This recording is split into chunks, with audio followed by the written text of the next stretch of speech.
Hello mga kabeshi! Andito na naman ang beshi nyo at titikman natin ang mga seafoods daw dito sa isang restaurant dito sa El Nido at marami tayong mga kasamang kabeshi dyan. Ayan sila, oh.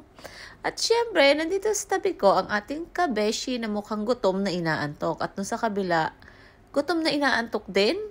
Oh.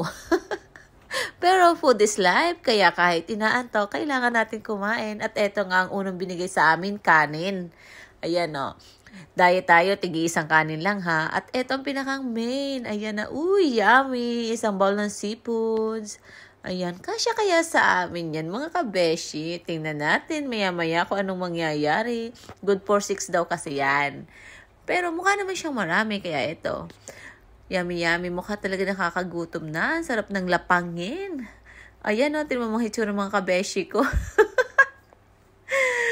Gutom na inaantok, pero food is life. Kaya kailangan paglabanan ng antok. Ayan. Kasi medyo napagod kami sa maghapong paggala dyan, mga kabeshi. At eto, syempre, bago magsimula, kailangan natin maglagay ng guwantes.